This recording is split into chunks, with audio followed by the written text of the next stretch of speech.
Students, good evening. Let us start the discussion on these editorials for today, that is 15 September 2022. The subsidy debate needs to reckon with power. You know, today the freebies debate is everywhere. This freebie debate does not include power subsidies. And the power subsidies and accumulated losses of distribution companies is the major reason for the subnational bankruptcy.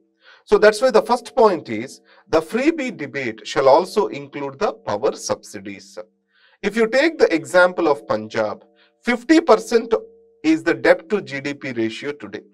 And second, if you take Rajasthan, Punjab and Bihar, 80% of the subsidy expenditure is being spent on power. So what is the take-home point for us? The power subsidies need to be taken into the consideration while we are considering free subsidies or freebies.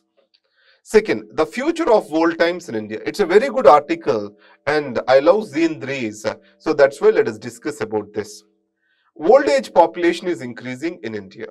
If one section which needs freebies and welfare benefits, that is definitely the old age. Today, one important scheme by the central government is National Social Assistance Program, NSAP. In this, somewhere around 200 rupees and states are accentuating that to 2000 rupees in various states. It is varied from states to states. But in its delivery, we are having certain challenges. We need to discuss about universalistic approach and targeted approach. Whenever we go for the targeted approach, we have many problems in public service delivery. Especially in India, a targeted approach, it means we identify certain criteria. Based on that, we include the beneficiaries or exclude the beneficiaries. So we want the benefits to be reached to only certain targeted population. Universal benefits or universal target means everyone shall get benefited. So it means there will be no exclusion errors in the universal system. In the targeted, what is the first problem? Exclusion errors. Many of the beneficiaries who require the necessary support may be excluded because of various hurdles. Second is, there will be complex procedures, formalities that involve to get benefits from the government. The bureaucracy creates many of the hurdles. And second, most of the programs we take household as a unit. But as the age old, a person becomes old, what happens is this. The person becomes more an individual. Even the family may be rich, but he may be suffering from poverty.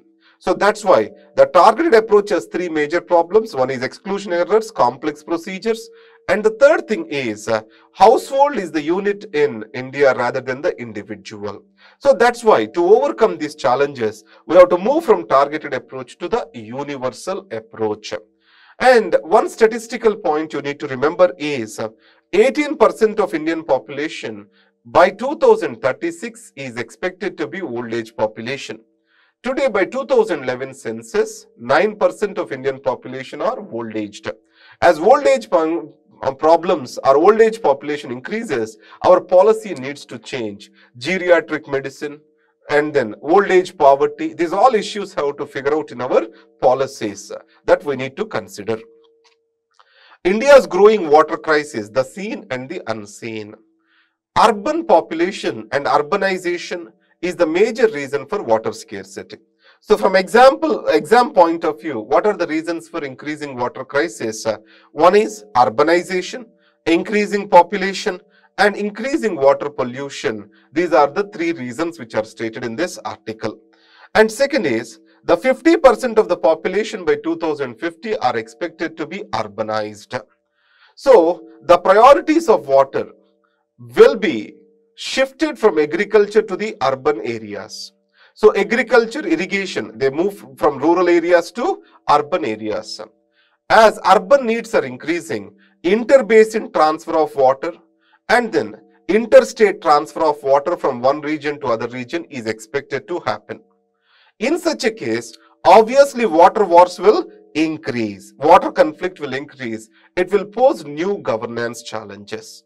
So water scarcity, which we are suffering today, water stress level, it is going to create rural-urban conflicts, interstate conflicts in the future. Whenever water related issue comes to you, we have to take +1 advantage. So what we need to quote in our answer to enrich that? Water report of Food and Agricultural Organization, water scarcity clock, global drought risk and water stress map, or you can simply remember it as water stress map, composite water management index of Niti Aayog. So remember these four to understand what is the status of India. Next, tax on the poor. So inflation, how it affects the poor. So there are many numbers in this. Let's not worry about those numbers. Consumer price index, all these, let us not worry about that. How we shall see the inflation in relation to poverty. Inflation shall be treated as a tax on the poor. So for our conclusion on inflation, containing inflation is the best anti-poverty program which any government can design, because there is no hedging against this risk. So remember these 2 points to take them for the examination. Don't worry today how the inflation is performing, etc. Because once we read the economic survey, you can get a wider spectrum of understanding to that. Next, examining the Dolo Scandal. With regard to healthcare in India, what is the biggest problem? One is pharma-doctor nexus. That is, pharmaceutical industry doctor nexus is the major problem. How to fight this? One is, doctors shall force to give only generic prescriptions rather than giving the brand names. That is the first thing. Second thing, a code of ethics shall be there for pharmaceutical companies and also the medical practitioners. If you go to United States of America, doctor accepting a gift more than $100 or $100 is considered as professional misconduct. In India, Indian Medical Council also has designed few of these things, but the biggest problem is enforceability. We do not have effective enforcement of these rules. So, with this, we are ending the today things. Let me again revise the +1 advantage things to you. First is, targeted approach of program delivery leads to exclusion errors. That is the point to be remembered. And second, Indian population is bound to have 18% of old age population by 2036. Urban population 50% by 2050. And inflation is a tax on the poor. The best anti-poverty program is containing the inflation. So these are the points which you need to remember. Along with that, any issue related to water comes up, composite water management index, global water stress clock, like these few we have discussed. You need to keep them in your mind to enrich your answer. Thank you very much.